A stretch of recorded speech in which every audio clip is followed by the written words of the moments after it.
Hi hello ನಮಸ್ಕಾರ. ಇವತ್ತಿನ ಈ ವಿಡಿಯೋದಲ್ಲಿ ನಾವು ಕೆಲ ಟ್ರಿಕ್ಕಿ ಸೆಂಟೆನ್ಸ್ಗಳನ್ನು ನೋಡೋಣ. Kannada to English. ಈ ಸೆಂಟೆನ್ಸ್ಗಳು ಪ್ರತಿದಿನದ ಬಳಕೆಗೆ ತುಂಬಾ ಉಪಯೋಗ ಆಗುತ್ತೆ.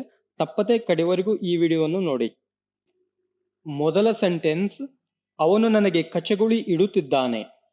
ಅವನು ನನಗೆ ಕಚಗುಳಿ ಇಡುತ್ತಿದ್ದಾನೆ. ಇದನ್ನ ನಾವು ಇಂಗ್ಲಿಷ್ನಲ್ಲಿ he is tickling me, he is tickling me ಅಂತ ಇಂಗ್ಲಿಷ್ನಲ್ಲಿ ಹೇಳ್ಬೋದು. He is tickling me.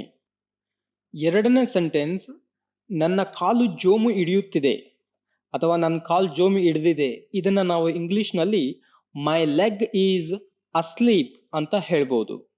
My leg is asleep ಅಂದ್ರೆ ನನ್ನ ಕಾಲು ಜೋಮು ಹಿಡಿದಿದೆ ಅಂತ ಅರ್ಥ. ನೆಕ್ಸ್ಟ್ ಸೆಂಟೆನ್ಸ್, ನೇರವಾಗಿ ವಿಷಯಕ್ಕೆ ಬಾ. ನೇರವಾಗಿ ವಿಷಯಕ್ಕೆ ಬಾ ಅಂತ ಹೇಳಿದ್ರೆ get to the point. Get to the point ಅಂದ್ರೆ ಯಾರಾದರೂ ಸುದ್ದಿ ಬಳಸಿ ಮಾತನಾಡುತ್ತಾ ಇರುವಾಗ ನೇರ ವಿಷಯಕ್ಕೆ ಬಾ ಅಂತ ಹೇಳಬೇಕಾದ್ರೆ ಗೆಟ್ ಟು ದಿ ಪಾಯಿಂಟ್ ಅಂತ ನಾವು ಹೇಳ್ಬೋದು ಇಂಗ್ಲಿಷ್ನಲ್ಲಿ. ಮಗುವನ್ನು ಮಲಗಿಸು. ಮಗುವನ್ನು ಮಲಗಿಸು ಇದನ್ನ ನಾವು ಇಂಗ್ಲಿಷ್ನಲ್ಲಿ put the baby to sleep. Put the baby to sleep. ಮಗುವನ್ನು ಮಲಗಿಸು, ಮಕ್ಕಳನ್ನು ಮಲಗಿಸು, ಪಾಪವನ್ನು ಮಲಗಿಸು. ಇದನ್ನ ನಾವು put the baby to sleep ಅಂತ ಇಂಗ್ಲಿಷ್ನಲ್ಲಿ ಹೇಳ್ಬೋದು. ನೆಕ್ಸ್ಟ್ ಸೆಂಟೆನ್ಸ್, ನನ್ನ ಕಾಲನ್ನು ಒತ್ತು. ನನ್ನ ಕಾಲನ್ನು ಒತ್ತು ಇದನ್ನ ನಾವು ಇಂಗ್ಲಿಷ್ನಲ್ಲಿ ಮಸಾಜ್ ಮೈ ಲೆಗ್ಸ್. ಮಸಾಜ್ ಮೈ ಲೆಗ್ಸ್. ನನ್ನ ಕಾಲನ್ನು ಒತ್ತು ಅಂತ ಯಾರಿಗಾದ್ರೂ ಹೇಳಬೇಕಾದ್ರೆ ಮಸಾಜ್ ಮೈ ಲೆಗ್ಸ್ ಅಂತ ನೀವು ಇಂಗ್ಲಿಷ್ನಲ್ಲಿ ಹೇಳ್ಬೋದು. ನೆಕ್ಸ್ಟ್ ಸೆಂಟೆನ್ಸ್, ನನ್ನ ಕಡೆ ಬೆರಳು ತೋರಿಸಬೇಡ. ನನ್ನ ಕಡೆ ಬೆರಳು ತೋರಿಸಬೇಡ ಇದನ್ನ ನಾವು ಇಂಗ್ಲಿಷ್ನಲ್ಲಿ don't point your finger at me. Don't point your finger at me ಅಂತ ಹೇಳ್ಬೋದು. ನನ್ನ ಕಡೆ ನೀನು ಬೆರಳು ತೋರಿಸಬೇಡ ಅಂತ ಹೇಳಬೇಕಾದ್ರೆ don't point your finger at me ಅಂತ ನಾವು ಇಂಗ್ಲಿಷ್ನಲ್ಲಿ ಹೇಳ್ಬೋದು. ನೆಕ್ಸ್ಟ್ ಸೆಂಟೆನ್ಸ್, ನಾನೀಗ ಕೆಲಸ ಬಿಟ್ಟು ಬರಲು ಆಗುವುದಿಲ್ಲ. ನಾನೀಗ ಕೆಲಸ ಮಾಡ್ತಾ ಇದ್ದೀನಿ, ಈ ಕೆಲಸ ಬಿಟ್ಟು ಬರೋಕ್ಕೆ ಆಗೋದಿಲ್ಲ ಅಂತ ನಾವು ಇಂಗ್ಲಿಷ್ನಲ್ಲಿ ಹೇಳ್ಬೇಕಾದ್ರೆ I can't get away from work now. I can't get away from work now ಅಂತ ಹೇಳ್ಬೋದು. ನಾನೀಗ ಕೆಲಸ ಮಾಡ್ತಾ ಇದ್ದೀನಿ, ಈ ಕೆಲಸ ಬಿಟ್ಟು ಬರೋಕ ಆಗಲ್ಲ ಅಂತ ಹೇಳ್ಬೇಕಾದ್ರೆ I can't get away from work now ಅಂತ ಹೇಳ್ಬೋದು.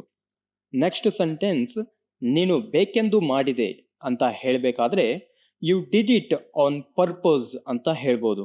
ಯಾರಾದ್ರೂ ಗೊತ್ತಿದ್ದು ತಪ್ಪನ್ನು ಮಾಡ್ತಾ ಇದ್ರೆ ಅದನ್ನ ನಾವು ನೀನು ಬೇಕಂತಾನೆ ಮಾಡಿದ್ದೀಯಾ ಅಂತ ಹೇಳ್ತೀವಿ. ಇದನ್ನ ನಾವು ಇಂಗ್ಲಿಷ್ನಲ್ಲಿ you did it on purpose ಅಂತ ನಾವು ಇಂಗ್ಲಿಷ್ನಲ್ಲಿ ಹೇಳ್ಬೋದು. ಅವನಿಗೆ ಸರಿಯಾಗಿ ಕಿವಿ ಕೇಳುವುದಿಲ್ಲ. ಇದನ್ನ ನಾವು ಇಂಗ್ಲಿಷ್ನಲ್ಲಿ he is hard of hearing ಅಂತ ಹೇಳ್ಬೋದು. ಅವನಿಗೆ ಸರಿಯಾಗಿ ಕಿವಿ ಕೇಳುವುದಿಲ್ಲ ಅಂದ್ರೆ he is hard of hearing. ಊಟ ಖಾಲಿ ಆಯ್ತು ಅಂತ ಹೇಳಬೇಕಾದ್ರೆ the food is over. The food is over. ಊಟ ಖಾಲಿ ಆಯ್ತಾ ಅಂದ್ರೆ ದ ಫುಡ್ ಈಸ್ ಓವರ್ ಅಂತ ಹೇಳ್ಬೋದು. ನಾನು ಉಪವಾಸ ಇದ್ದೇನೆ. ಇದನ್ನ ನಾವು ಇಂಗ್ಲಿಷ್ನಲ್ಲಿ I am on fast. I am on fast ಅಂದ್ರೆ ನಾನು ಉಪವಾಸದಲ್ಲಿದ್ದೇನೆ ಅಂತ ಅರ್ಥ. ಇಲ್ಲಿ ಫಾಸ್ಟ್ ಅಂದ್ರೆ ಉಪವಾಸ ಅಂತ ಅರ್ಥ. ಬೆಂಕಿಯನ್ನು ಆರಿಸು. ಬೆಂಕಿಯನ್ನು ಆರಿಸು ಅಂದ್ರೆ put out the fire. Put out the fire ಅಂದ್ರೆ ಬೆಂಕಿಯನ್ನು ಆರಿಸು ಅಂತ ಅರ್ಥ. ಅವನು ಊಟ ನೀರು ಬಿಟ್ಟ. ಇದನ್ನ ನಾವು ಇಂಗ್ಲಿಷ್ನಲ್ಲಿ he gave up food and water. ಅವನು ಊಟ ನೀರು ಬಿಟ್ಟ ಅಂದ್ರೆ he gave up food and water. ಯಾರಾದ್ರೂ ಚಿಕ್ಕ ಮಕ್ಕಳು ಹಠ ಮಾಡಿ ಏನಾದರೂ ಕೊಡಿಸೋದಕ್ಕೆ ಊಟ ಬಿಟ್ರೆ ಅದನ್ನ ನಾವು ಇಂಗ್ಲಿಷ್ನಲ್ಲಿ he gave up food and water ಅಂತ ಹೇಳ್ಬೋದು. ನನ್ನನ್ನು 5 ಗಂಟೆಗೆ ಎಬ್ಬಿಸು. ಇದನ್ನ ನಾವು ಇಂಗ್ಲಿಷ್ನಲ್ಲಿ wake up me at 5. Wake up me at 5 ಅಂದ್ರೆ ನನ್ನನ್ನು 5 ಗಂಟೆಗೆ ಎದ್ದೇಳಿಸು ಅಂತ ಅರ್ಥ. ಎಬ್ಬಿಸು ಅಂತ. ಟಿವಿಯಲ್ಲಿ ಏನು ಬರುತ್ತಾ ಇದೆ. ಟಿವಿಯಲ್ಲಿ ಏನು ಬರುತ್ತಾ ಇದೆ ಅಂತ ಯಾರನ್ನಾದ್ರೂ ನೀವು ಕೇಳಬೇಕಾದ್ರೆ ವಾಟ್ಸ್ ಆನ್ ಟಿವಿ ಅಂತ ಇಂಗ್ಲಿಷ್ನಲ್ಲಿ ಕೇಳ್ಬೋದು. ವಾಟ್ಸ್ ಆನ್ ಟಿವಿ ಅಂದ್ರೆ ಟಿವಿಯಲ್ಲಿ ಏನು ಬರ್ತಾ ಇದೆ, ಯಾವ ಶೋ ಬರ್ತಾ ಇದೆ ಅಂತ ಅರ್ಥ ಬರುತ್ತೆ.